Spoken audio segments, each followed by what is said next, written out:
देखिए, हर चीज अगर आप फेथ की बुनियाद पे करते जाएंगे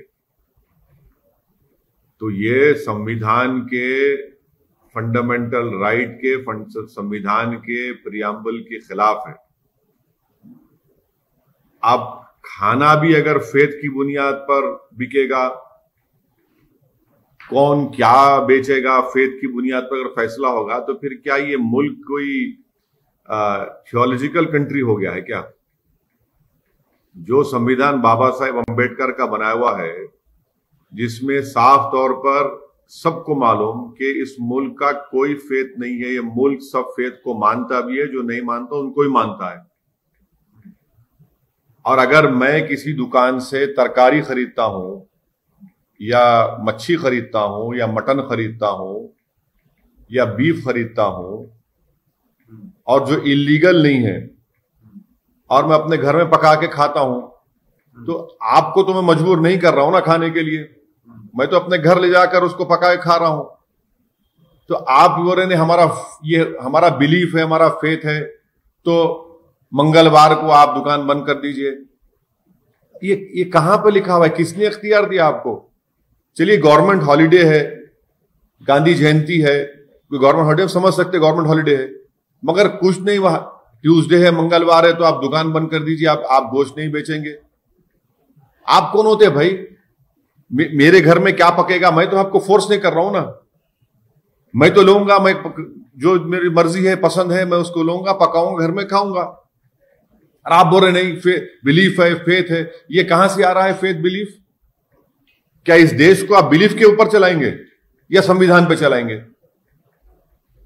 अगर ये देश बिलीफ पर चलेगा तो फिर संविधान क्यों है? निकाल दीजिए संविधान को, खत्म कर दीजिए संविधान को। आप फिर एक मजाक बनाकर रखे हैं कि आप लोग, आप सत्ता में है तो आपका बिलीफ है, फेथ है। अगर यही आपका फेथ और बिलीफ है तो मेरा भी फेथ है।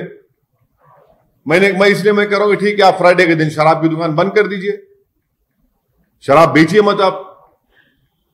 ये मजाक बना कर रखे हैं भाई। आप कैसे देश को आगे लेकर जाएंगे? अच्छा, फिर ये क्यों कानून नहीं बनाते वो गुरुग्राम में कि भाई जितने हमारे गुरुग्राम में 5 स्टार हैं वो गोश्त नहीं बेचेंगे? बनाइए ना, चलिए बोल दीजिए पूरे 5 स्टार होटल में गोश्त नहीं बिकेगा, कोई सर्व नहीं करेगा। ये सिर्फ और सिर्फ इस देश की जो खूबसूरती है, उसकी डाइवर्सिटी, उसकी प्लुरलिज्म को खत्म करके इस देश को एक थियोक्रेटिक कंट्री बनाने की पूरी कोशिश की जा रही है। अब सुप्रीम कोर्ट का जजमेंट है कि right to privacy fundamental right है। भाई मेरा ये प्राइवेट राइट है मेरा, मैं अपने घर में क्या करूंगा क्या नहीं करूंगा, उससे आपको क्या? आप क्यों मुंडी झांक रहे हो, उसमें डाल रहे हैं, अपना सर झांक रहे हैं मेरे घर में? ये सरासर गलत फैसला लिया गया है और इसी तरह के फैसले हर जगह पर शुरू हो जाएंगे। आपने कर्नाटका में बीफ बैन लगा दिया, 1.5 लाख से ज्यादा कुरैश बिरादरी के लोग बेरोजगार हो गए। अरे भाई, बीफ बैन लगाने से उसमें क्या, ये किस बुनियाद पे किया गया? तो इस तरह से हर तरीके से लोगों को बेरोजगार बनाया जा रहा है, इकोनॉमिकली उनको हर्ट किया जा रहा है, बिलीफ के नाम पर, फेथ के नाम पर। और इससे नफरत बढ़ेगी, देश में नफरत बढ़ेगी, देश में उन लोगों के खिलाफ नफरत बढ़ेगी जो मटन खाते हैं, जो चिकन खाते हैं, जो नॉन वेजिटेरियन है, उनके खिलाफ आप हेट्रेड बढ़ाएंगे और कुछ नहीं करेंगे। तो इसलिए हम ये चाहेंगे कि भारतीय जनता पार्टी जो सत्ता में है हरियाणा में और देश में है, वो देश को संविधान से चले और उस फैसले को रोके फौरन, इमीडिएटली इसको वापस ले जाना चाहिए। आप क्यों, पहले पूरी इकोनॉमी डाउन है और क्या सिर्फ गोश्त बेचने वाले से मुसलमान है, उसमें नॉन मुस्लिम नहीं है क्या? उनके पेट पे क्यों लात मार रहे हैं आप? जो उनका एक जो नुकसान होगा उस दिन क्या करेंगे उसके लिए? क्या खाएंगे वो? उनका दुकान का किराया देना है, उनके 10 एक्सपेंडिचर है, नौकरी तो दे नहीं पाई सरकार। मिडिल क्लास जो भारत में था वो अब पुअर हो चुका है, डेटा आ चुका है। ऐसे माहौल में इस तरह की हरकत कर रहे हैं, और वो भी इतना इंपॉर्टेंट शहर है हमारे कंट्री का, गुरुग्राम। वहां पर जहां पर बड़े से बड़े सॉफ्टवेयर कंपनीज हैं, 5 स्टार होटल्स हैं, एक इकोनॉमिक ग्रोथ सेंटर है, वहां पर इस तरह का वाहियात किस्म का फैसला ले लिया गया।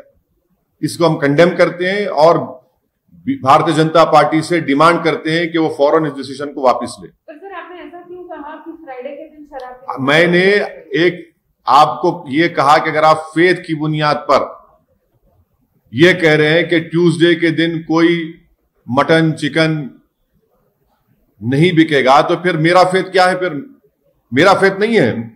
मैं क्या बराबर का शहरी नहीं हुआ एज एन इंडियन मुस्लिम? आप ये कहना चाह रहे हैं कि आपका फेथ मेरे फेथ से बढ़कर है? आप ये कहना चाह रहे हैं कि आपको ज्यादा कॉन्स्टिट्यूशनल राइट है, मुझे नहीं है? इसीलिए मैंने क्वेश्चन रेस किया है। अगर आपका फेथ आपके लिए इंपॉर्टेंट है, मेरा फेथ भी मेरे लिए इंपॉर्टेंट है। अगर आपका बिलीफ आपके लिए इंपॉर्टेंट है तो सबका बिलीफ इंपॉर्टेंट होना चाहिए। खाली आपके एक का बिलीफ कैसे इंपॉर्टेंट होगा? संविधान में तो सब बराबर है ना।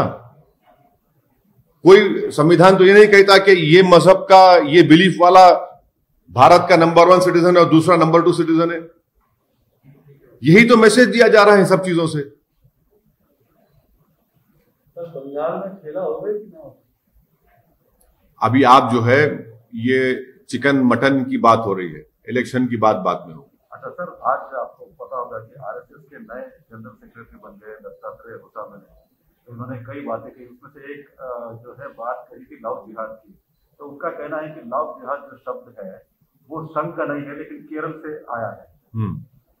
तो उनसे पूछिए ना, उनके ही मानने वाले उत्तर प्रदेश में जहां जहां बीजेपी रूल स्टेट से, वहां पर इस तरह का कानून बना रहे हैं। कोई अपनी पसंद से शादी नहीं कर सकता, कोई अपनी पसंद से मजहब छोड़ नहीं सकता। तो ये अनकॉन्स्टिट्यूशनल, इनका ये तमाम जो लॉज बनाए जा रहे हैं ये तमाम अनकॉन्स्टिट्यूशनल है, राइट टू इक्वालिटी के खिलाफ है, हर चीज के खिलाफ है, कॉन्स्टिट्यूशन के फंडामेंटल राइट्स के खिलाफ। जमीरुल हसन साहब पार्टी टीएमसी बोल रहे हैं कि ममता बनर्जी को जितवाएंगे। हाँ, तो उनसे पूछिए भाई, मेरे को नहीं मालूम। और उन्होंने गुरुग्राम में जो डिसीजन लिया गया है उस पर आप विरोध कर रहे हैं। अमूमन ये माना जाता है कि मुस्लिम कम्युनिटी के लोग धंधे में लगे हुए हैं, लेकिन क्या उन लोगों के साथ जो है जो हिंदू झटका मीट शॉप करके चलाते हैं पूरे गुरुग्राम में, क्या उन लोगों के साथ भी है? मैं ये कह रहा हूं कि आप किसी के भी कारोबार को, बिजनेस को, उनके ऑक्यूपेशन को किसी के बिलीफ के नाम पर बंद नहीं कर सकते। आप उसका ऑक्यूपेशन में सब लोग शामिल हैं, सिर्फ एक समुदाय के, एक मजहब के लोग नहीं, उसमें सब शामिल हैं। अगर जब बंद होगा तो सबको नुकसान पहुंचेगा। मेरा इंपॉर्टेंट क्वेश्चन यह है कि आप होते कौन है कि मैं क्या खाऊंगा, क्या पका के अपने घर में खाऊंगा, और मैं आपको फोर्स तो नहीं कर रहा हूं ना, आपको पार्टेक भी नहीं कि आप क्यों कर रहे हैं। आपका वो जो स्टेप लिया गया है वो गलत है, ये कह रहा हूं मैं। इसमें सब शामिल है। अगर आप बिलीफ की बात कर रहे हैं, आपका बिलीफ ये है, तो फिर फ्राइडे के दिन भी तो मेरे लिए as a Muslim, Indian Muslim, मेरे लिए भी इंपॉर्टेंट दिन है वो। हर समुदाय के लिए कोई ना कोई दिन इंपॉर्टेंट होता है, तो क्या करेंगे फिर आप? फिर हाँ, गवर्नमेंट हॉलीडे जहां पर है वहां पर तो बिजनेस बंद होता है, मगर इस तरह की बात लेकर आना, आप अपने बिलीफ को पूरे लोगों पर इंपोज कर रहे हैं, यह संविधान के खिलाफ है। सर, उत्तर प्रदेश में जो आपको पता होगा कि पब्लिक प्लेसेस में मस्जिद हो या कई ऐसे रिलीजियस प्लेसेस है, उसको ये करने के लिए ड्राफ्ट मेरे को नहीं मालूम, मैं उस बारे में पढ़ा नहीं, पढ़ के बता सकूंगा आपके लिए। मेरे को आपको नफरती लैला, हाँ, नफरती लैला, चलिए लैला तो माना ना, लैला तो माना ना। और जो लैला होती है वो नफरत नहीं होती, लैला से मोहब्बत में मजनू दीवाने होते हैं, समझे ना। लैला की मोहब्बत में पूरे मजनू दीवाने होते हैं। अब आप नहीं हुए तो समझ में नहीं आ रहा क्यों नहीं हो रहे आप। सर, इलेक्शंस वेस्ट बंगाल में क्या है, आप कंटेस्ट करने वाले हैं कि आपका स्टेटस बताएंगे मैडम, आपको जल्द से जल्द बताएंगे, एक्सक्लूसिव मैं आपको बताऊंगा। वादा कर रहा हूं आपको। हम क्या नौकरियां देंगे? लेकिन सर पश्चिम बंगाल पे एक सवाल है, पश्चिम बंगाल पे आप इतने कतरा क्यों रहे हैं सवालों के जवाब से? कहाँ? अरे भाई, मैं क्या मोदी जी हूं जो प्रशांत नहीं किया 6.5 साल में ओपन एक भी? हम तो हर वक्त में आपके दरमियान में हैं। हम शमा हैं, आप परवाने हैं। वहाँ तो मजा खेला हो रहा है। हाँ, हो रहा विकास हो रहा है। सर, चुनाव वेस्ट बंगाल में चुनाव लड़ेंगे या नहीं लड़ेंगे, ये बताएंगे आपको, बताएंगे इंशाल्लाह, जरूर बताएंगे। पहले मैडम को बताएंगे। अभी तक लेकिन ये डिसाइड नहीं हुआ है कि अपन लड़ेंगे। नहीं, पहले मैडम को बताएंगे, फिर आप लोगों को मालूम हो जाएगा। अभी मैडम से वादा किया हूँ, इंशाल्लाह मैडम को बताऊंगा और आप एक्सक्लूसिव चलाएंगे आप। बांग्ला नेटवर्क बांग्ला भी है सर, रिपब्लिक बांग्ला ही नहीं भाई, लेडीज फर्स्ट।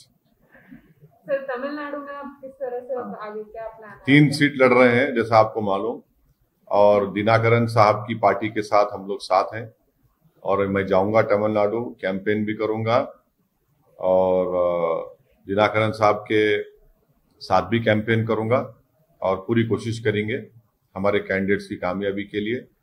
और इंशाल्लाह हमको उम्मीद है कि तमिलनाडु के इलेक्टोरेट, तमिलनाडु के वोटर्स हमको आशीर्वाद देंगे, हमको अपनी मोहब्बतों से नवाजेंगे, हमारे कैंडिडेट्स को वोट देकर कामयाब करेंगे।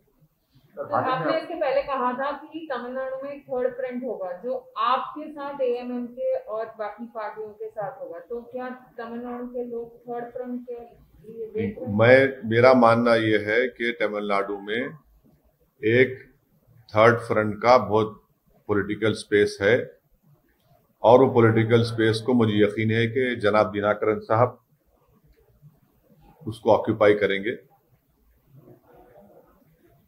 सर, हाल ही में आप उत्तर प्रदेश गए और वहाँ पे जलसा किया, काफी सारे लोग आ रहे, तो उत्तर प्रदेश का 1 साल अभी इलेक्शन के लिए 1 साल बाकी है, तो कैसा स्ट्रैटेजी कर रहे हैं, प्लान कर रहे हैं? अभी हम लोग जो है जनाब राजभर साहब के साथ संकल्प मोर्चा बनाया गया है, भागीदारी संकल्प मोर्चा।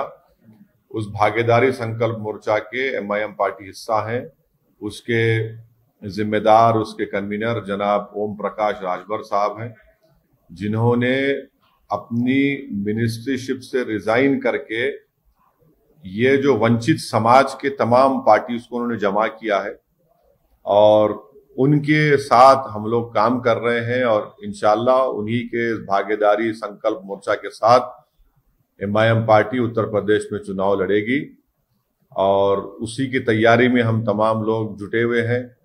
और इंशाल्लाह ताला 4 अप्रैल को मैनपुरी में, 4 अप्रैल को इंशाल्लाह हमारा मैनपुरी में एक और पब्लिक मीटिंग होगी। अब कंटिन्यूस यहाँ से हमारी मीटिंग्स होंगी। हाँ, 5 अप्रैल को मैनपुरी में हमारी पब्लिक मीटिंग होगी भागीदारी संकल्प मोर्चा की, उसमें भी हम जाएंगे और इलेक्शन में हिस्सा लेंगे। सर, राहुल गांधी ने असम में ये कहा है कि BJP wants to run Assam from Nagpur, आप किस तरह से देखते हैं? ये दोनों पार्टीज में क्या है, हाईकमांड कल्चर है, एक नागपुर है, एक फैमिली है, तो वो अब इनके ऊपर मैं क्या बोल सकता हूं, वो मैं उनकी पार्टी के लोग ही बता सकते हैं उनके बारे में।